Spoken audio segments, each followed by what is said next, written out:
cuidadoso com isso, porque eu não quero criar uma regra, uma lei. Mas eu estava pensando, eu fiquei, por que Jesus naquele momento pegou a areia e jogou na cara do cego? E botou lá no... Pô, ele só podia ter falado, curado em nome de Jesus, no meu nome. Cegueira vai embora. Por que necessitou ter aquela ação? Só ele vai ter a resposta. Mas quando eu vejo aquilo, eu vejo que existe às vezes a necessidade da gente fazer alguma ação, algo com o nosso corpo, algo. A gente não pode simplesmente ficar sentado, parado e olhando para o teto e esperar que espiritualmente a gente tenha uma compreensão divina. Às vezes você vai ver alguém correndo aqui, uma ação. E Deus vai falando com ele no caminho, enquanto ele está lá correndo. Só Deus sabe o que aconteceu ali. E ele é a pessoa que correu. Então eu quero te convidar. Mais uma vez, a gente vai cantar mais uma vez, um pouquinho só dessa canção. E que você não seja passivo. Não tente entender o que está acontecendo aqui com sua cabeça. A própria palavra diz, essas coisas não vão ser compreendidas pela mente.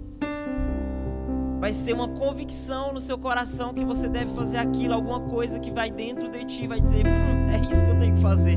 Não vai ser sua mente, não vai ser compreendendo assim, agora faz todo sentido, 2 mais 2 igual a 4. Não, às vezes espiritualmente 2 mais 2 vai ser 6. Mas você sabe que é aquele 6. Então vamos lá.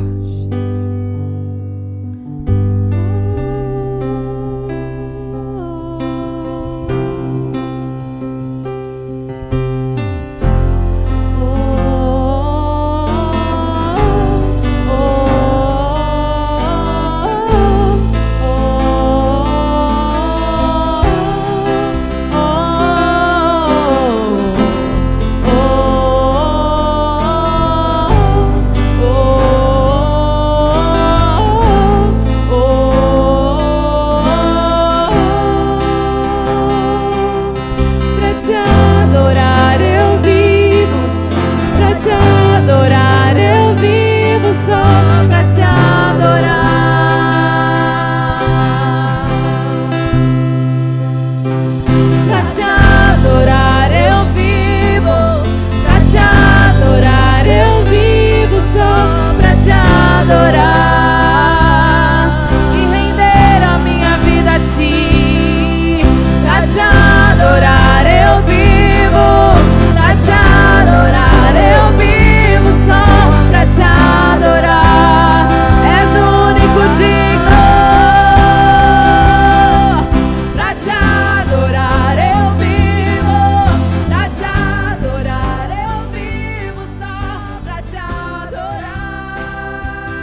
vamos esperar.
Santo está agindo. Eu vou deixar ele agir, eu não vou ser aquele que vai impedir de ele fazer alguma coisa.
O que você deseja fazer mais, Espírito Santo?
Deus é bom. Deus é bom em todo o tempo. Deus é bom. Deus é bom. Sempre é bom perguntar antes de começar um culto: o que você quer fazer, Deus?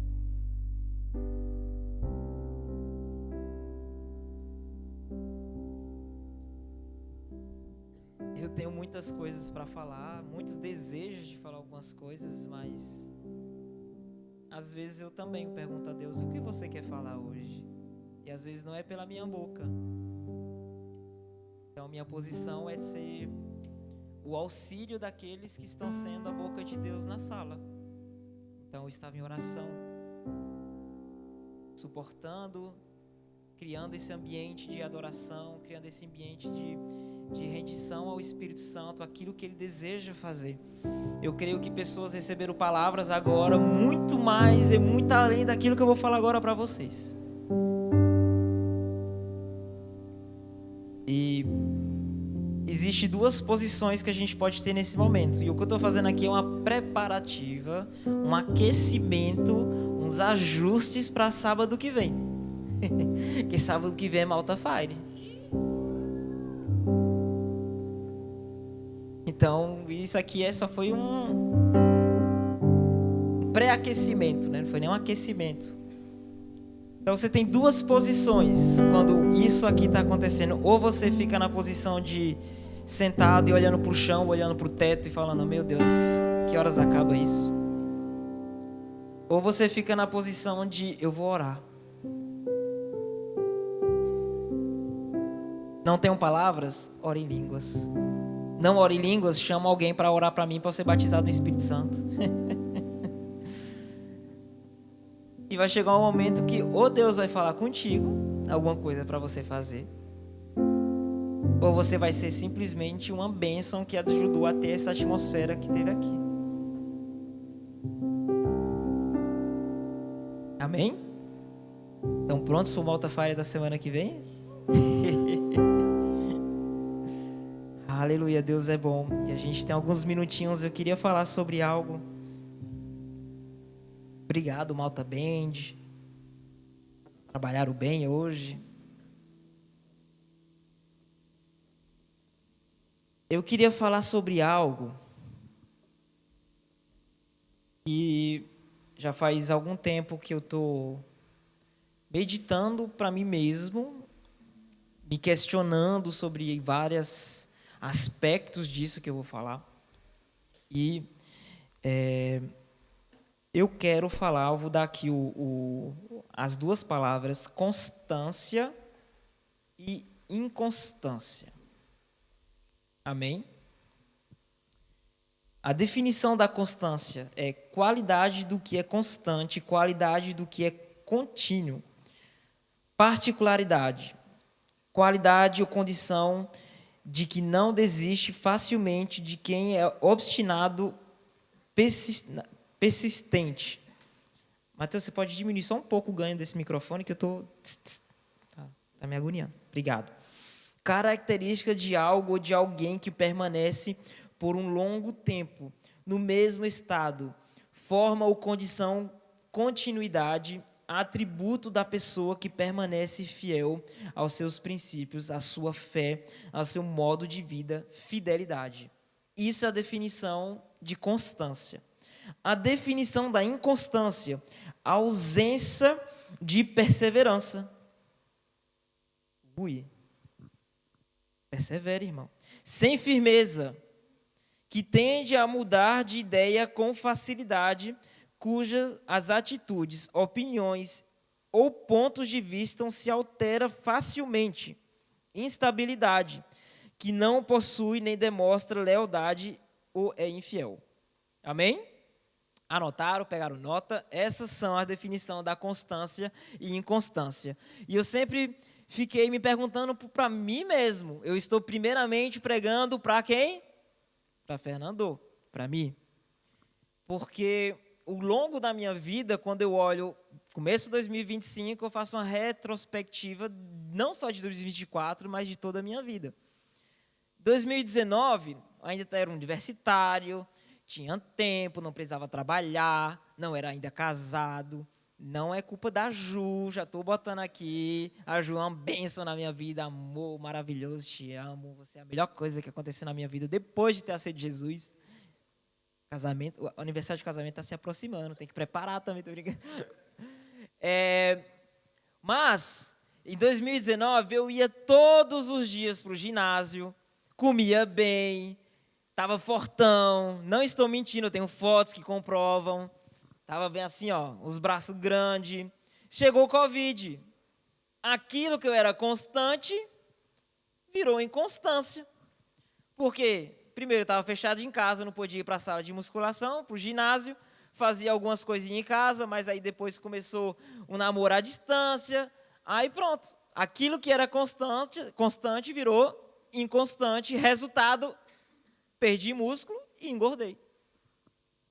Então, a constância e a inconstância sempre vão dar um resultado. Você vai ter um resultado por ser constante, você vai ter um resultado por ser inconstante. Amém? E a gente vai ver rapidamente, porque a gente fluiu bem muito, eu vou tentar ser rápido, uma história que eu achei muito engraçada, que eu sempre que leio essa história, eu fico muito admirado e sempre engraçado, rindo, porque é algo muito engraçado, gente. É no Antigo Testamento ali a história do povo de Israel. E eu quero dar uma... minha esposa pode me ajudar? Anecdotes.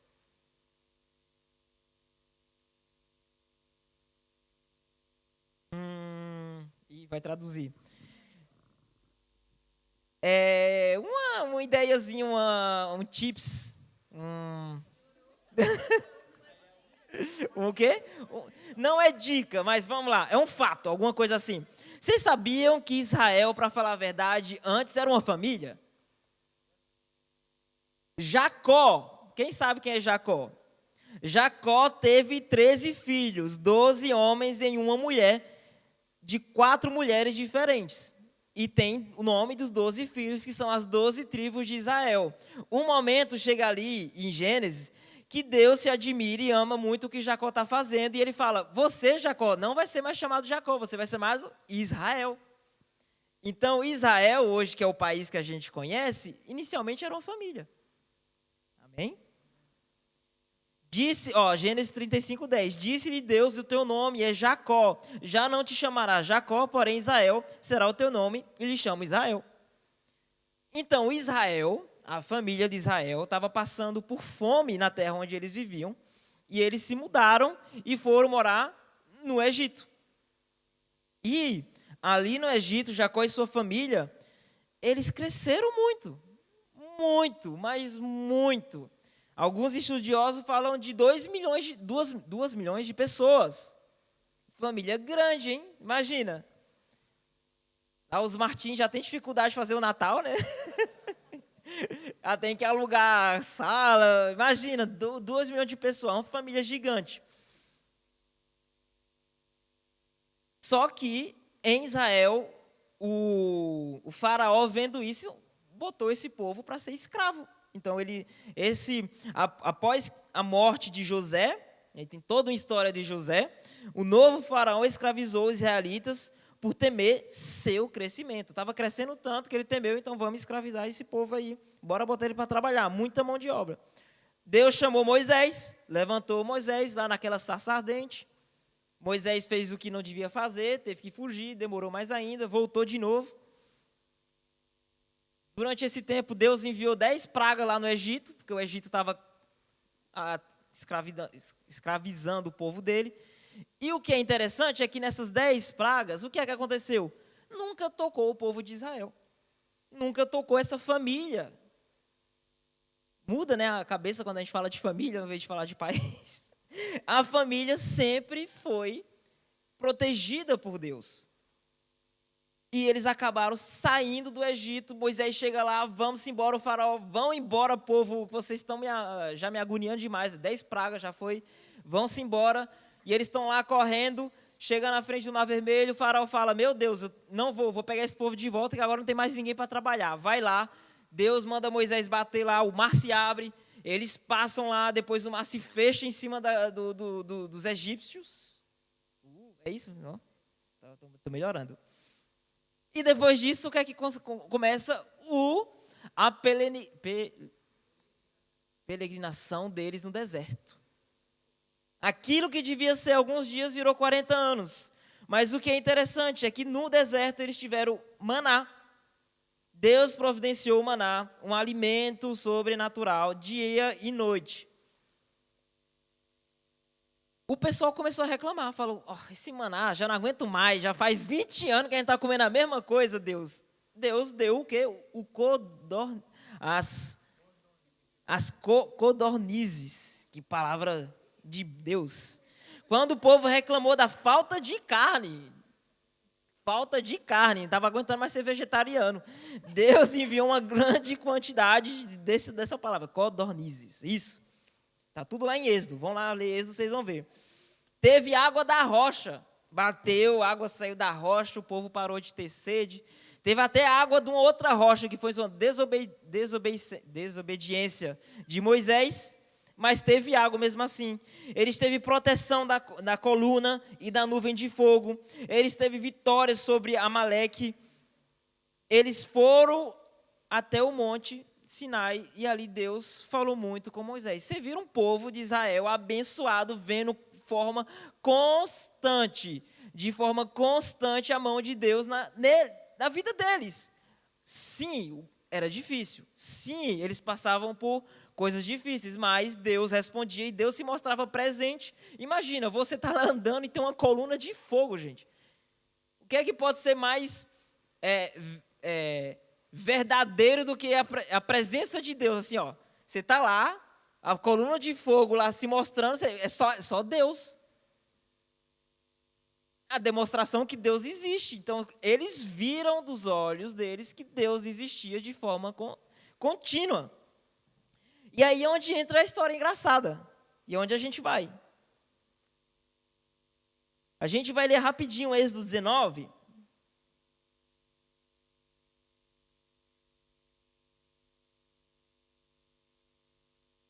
E eu vou lá, Êxodo 19, o Times Flies, let's go, Êxodo 19.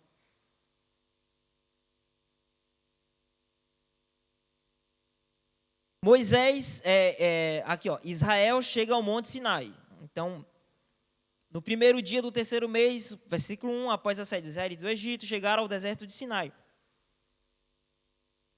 3, logo Moisés subiu ao monte, começou a falar com Deus. Deus fala, vocês viram o que eu fiz.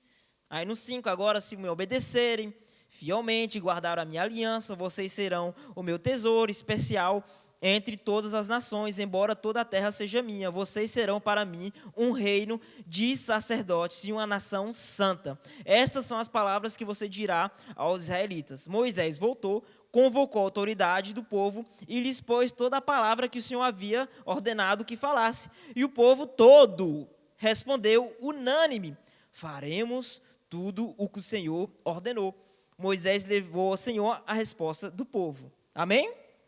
A gente poderia continuar lendo, tem mais coisas ali, mas Moisés foi, subiu, falou com Deus, voltou, Deus falou que ia acontecer um monte de coisa e o povo falou, legal, a gente concorda e tudo que Deus falou, a gente vai fazer. Não foi o que foi dito aqui? E se a gente vai um pouquinho mais lá embaixo, Deus avisa que vai acontecer coisa. Ele diz que vai haver trovão, vai haver relâmpagos, vai haver várias coisas que vai acontecer aqui.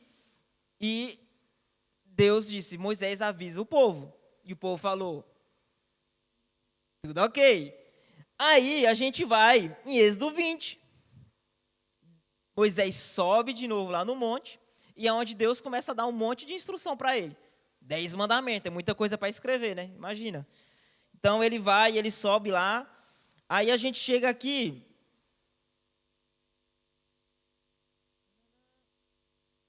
Deixa eu ver aqui onde é que é.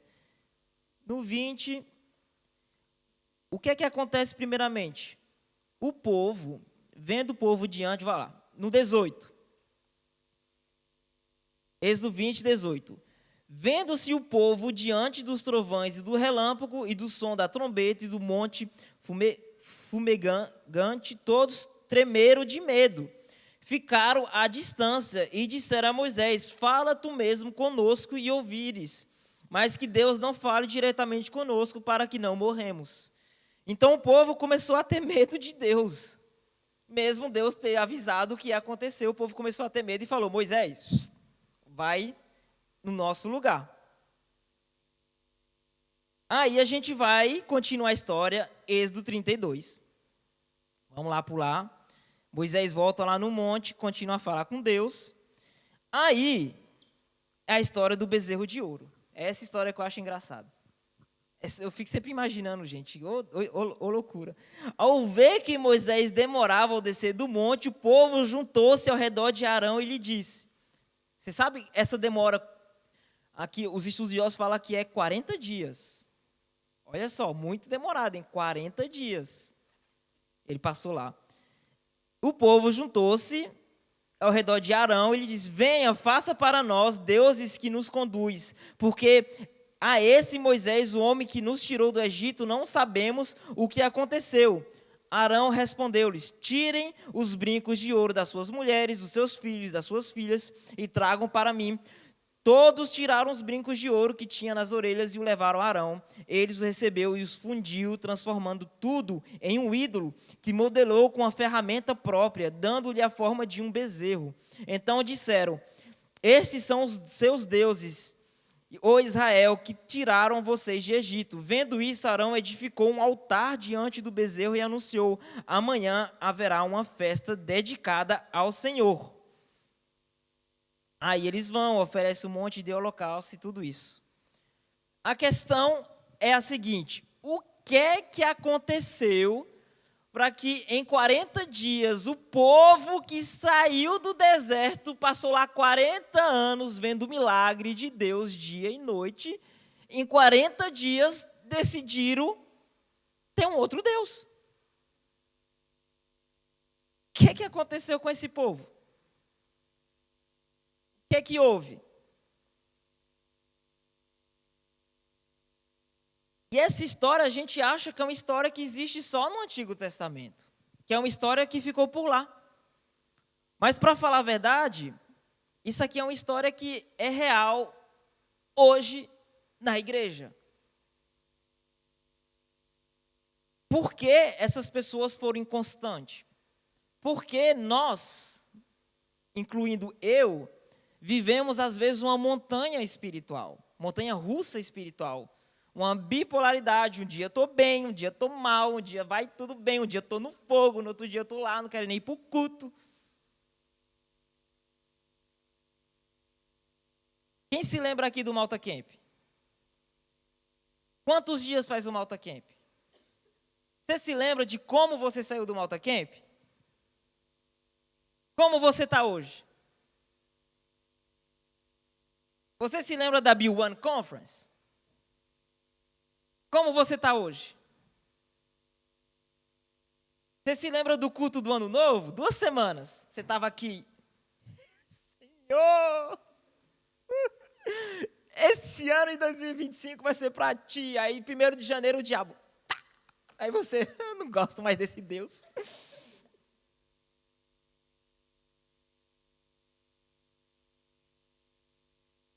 Porque nós vivemos em uma montanha russa espiritual. Pode ser porque nós nos prostramos diante de um bezerro de ouro de uma forma diferente.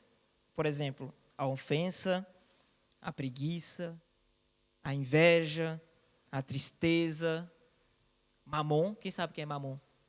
Deus do dinheiro, do ouro. E uma coisa muito interessante aqui é que Deus tinha uma proposta para Israel, para essa família. E a gente leu isso em Êxodo 19, 6. Ele falou: vós me sereis reino de sacerdotes e nação santa. São estas palavras que falará aos filhos de Israel. Perceberam o que ele falou? reino de sacerdotes. Não falou reino com sacerdotes. Perceberam a diferença? A diferença é, um reino com sacerdotes é que teria pessoas eleitas e essas pessoas iam ser os sacerdotes. Com os sacerdotes. A gente tem uma malta com liderança. Todos são líderes? Não, mas tem líderes. Agora, temos uma malta de liderança. Todos são líderes. Um reino de sacerdotes, todos são sacerdotes. Você sabe qual é a definição do sacerdote? A definição do sacerdote é: um sacerdote é uma pessoa designada para atuar como mediador entre Deus e os seres humanos. Seu papel principal é oferecer sacrifícios, liderar rituais religiosos e interceder em favor do povo. Na Bíblia, os sacerdotes eram especialmente escolhidos para servir no culto de Deus, mantendo um papel central na vida espiritual da comunidade. Então, aqui, todos deveriam ter esse papel, todos. Mas o que aconteceu? O que aconteceu? Êxodo 20. Vamos lá de novo, Êxodo 20? Só para a gente ver aqui o que aconteceu. Êxodo 20, 18. Tem como colocar no telão? Êxodo 20, 18.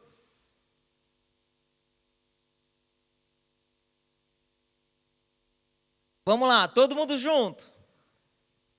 Todo o povo presenciou os trovões e os relâmpagos e o clangor da trombeta, e o monte fumegante e o povo, observando, se estremeceu e ficou de longe. 19. Disseram a Moisés: fala-nos tu, e tu ouviremos, porém não fale Deus conosco, para que não morramos. Interessante. Deus falou, vocês vão ser o sacerdote. Quem? O povo que fala com Deus. E o povo fez o quê? Não quero falar com Deus. Vai tu, porque se a gente for, a gente vai morrer. Moisés morreu? Então o que é que eles estavam falando de morrer? O que é que esse morrer?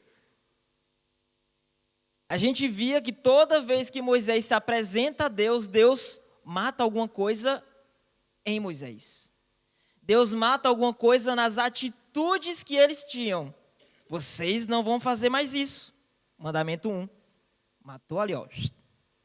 Vocês não vão mais adulterar. Matou o adultério. Vocês não vão mais matar o irmão. Já matou aí todo o crime. O povo tinha medo de falar com Deus, porque eles tinham medo que algo dentro deles morresse. Eles tinham medo de perder os hábitos que eles tinham. Eles tinham medo que Deus mostrasse a verdade que havia na vida deles. Eles falaram, nós não, vá você. E é algo que acontece hoje na igreja. Quando a igreja se posiciona e fala, pastor, jejua bem essa semana, porque domingo você tem que trazer uma palavra do Senhor.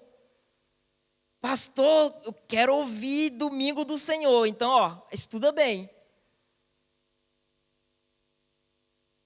É a mesma coisa que fizeram com Moisés? Falando, nossa, pastor, meu Deus do céu, você foi boca do Senhor na minha vida, porque essa semana eu não fiz nada, você trouxe tudo. Moisés,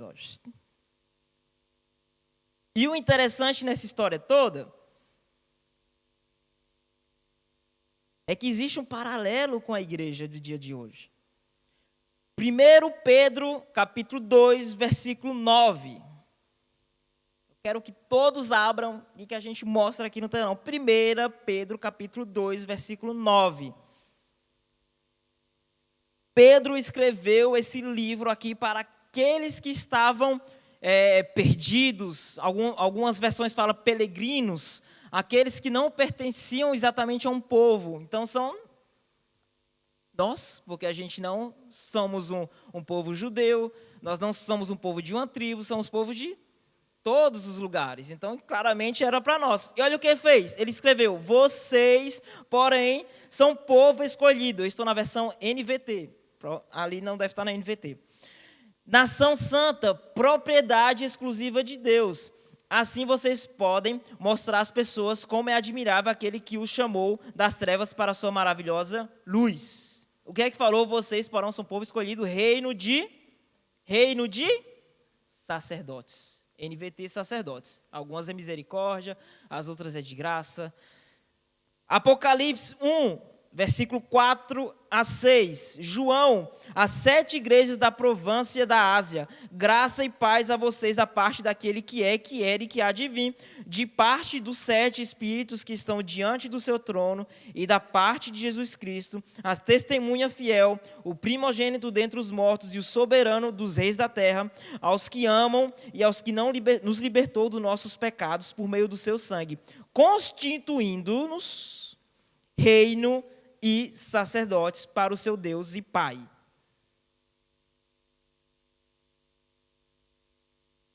Jesus nos deu a possibilidade e nos deu o direito de ser filhos de Deus. Mas Deus, o desejo dele é o quê? Vós, porém, são povo escolhido, reino de sacerdotes, não reino com sacerdotes, não reino com os pastores, não reino somente com os líderes, reino de sacerdotes. Diga assim: eu sou um sacerdote.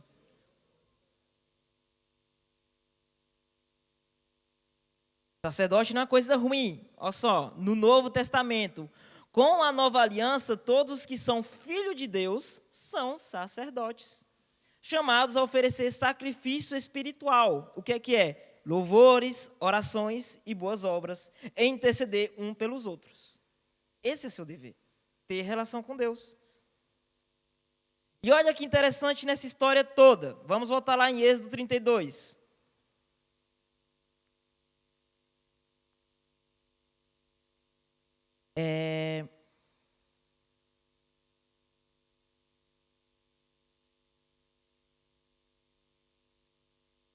Vendo isso, versículo 5, Arão edificou um altar diante do bezerro e anunciou: amanhã haverá uma festa dedicada ao Senhor.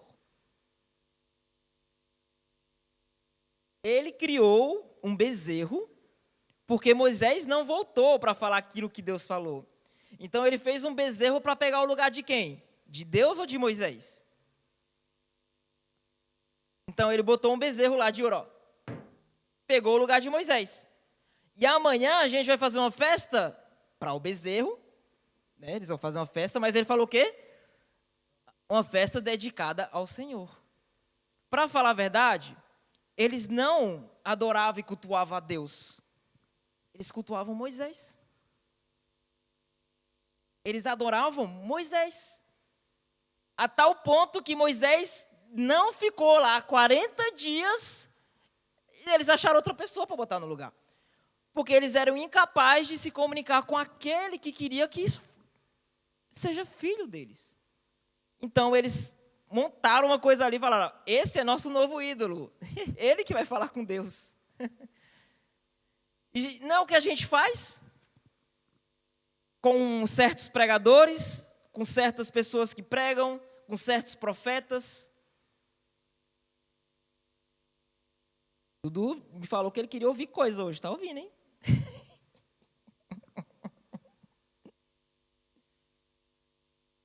Essa é a resposta da nossa inconstância. Se lembra que eu estou pregando para mim mesmo. A gente esquece ou a gente não tornou a chave que a gente deve ter uma comunhão constante com o Pai.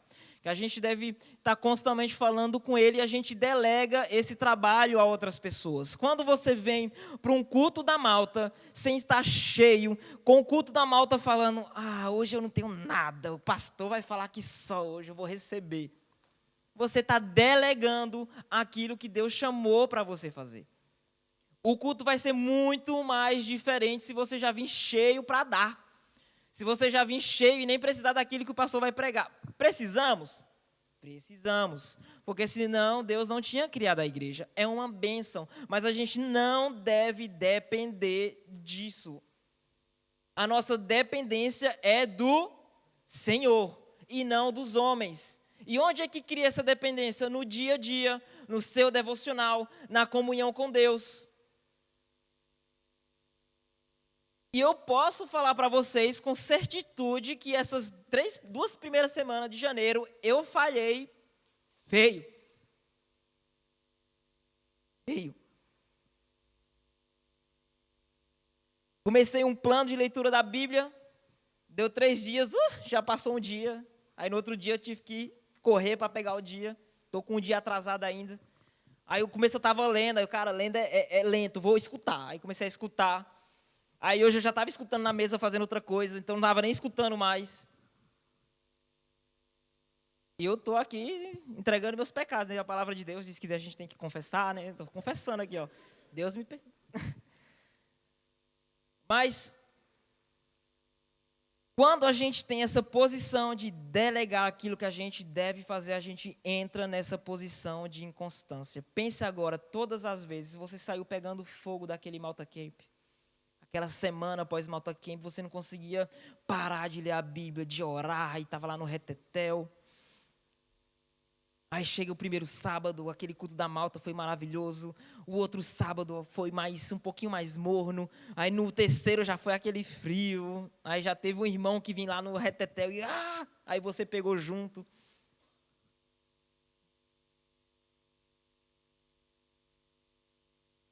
Sabendo que se você tivesse mantido a constância, você nem ia precisar desse irmão gritando. Às vezes o irmão quebrou a voz dele, passou a semana sem falar para poder botar você no caminho de novo.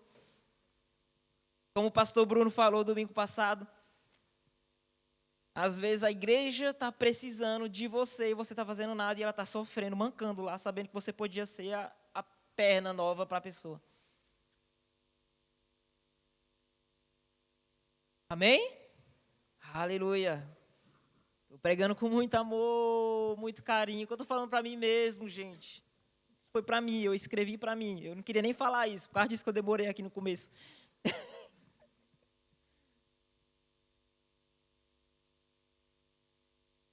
Malta, esse ano de 2025, temos que ser constante. Temos que ser constante.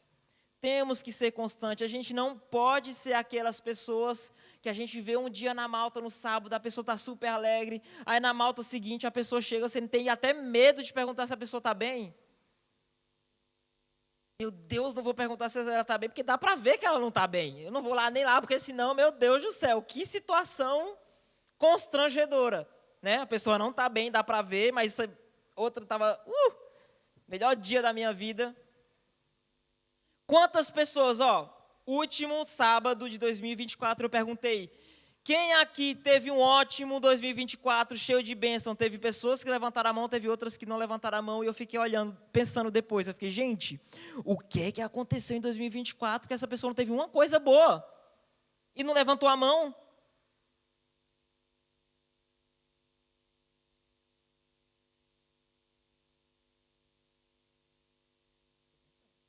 Estou pensando.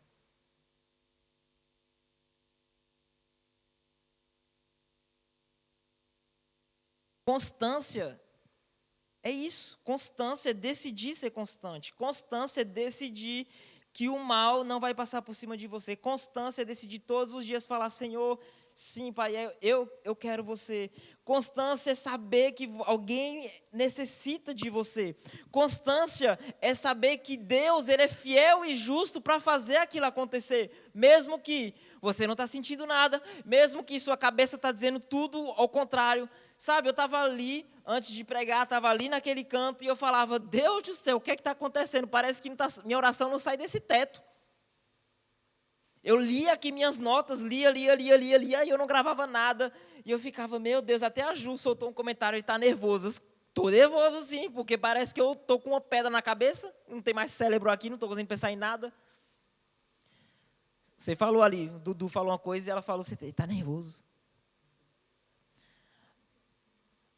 Aí eu fui ali, o momento, eu falei, Senhor, você é fiel para fazer. E eu vou na fé. Uma vez que eu começar ali, vai desbloquear a cabeça. Ó. Isso é constância. Isso é decidir ser constante. É ir além daquilo que você sente, confiar que Deus é fiel, confiar que Ele é Deus soberano sobre tudo, que Ele te chamou para ser sacerdote, Ele te chamou para ser filho, Ele te chamou para ter comunhão continuamente com Ele. Não é só no sábado. Se você viver só de sábado, é como você viver sua vida indo só no ginásio uma vez. Você perde dinheiro e não tem efeito nenhum. Falo muito de ginásio, né? Porque eu estou nessa fase agora. Daqui a 3 meses vai ser outra coisa. E a vida é assim, um ciclozinho. Eu sou constante nisso. Mas era isso que eu tinha para compartilhar com vocês. Que eu realmente, isso não é o culto da visão. A gente ainda vai ter isso, mas é que 2025, malta, a gente tem que ser constante. 2025, a gente tem que fazer todo o culto de domingo, aquele culto de domingo pós-conferência B1, onde a igreja vê, nossa, esses jovens enfogueados, todos os jovens pulando, correndo, fazendo charabaiê. Domingo seguinte, os jovens tudo, a alegria do Senhor é a nossa força. Cadê aqueles jovens que estavam, a alegria do Senhor? Quem é que te intimida no domingo assim? Você mesmo?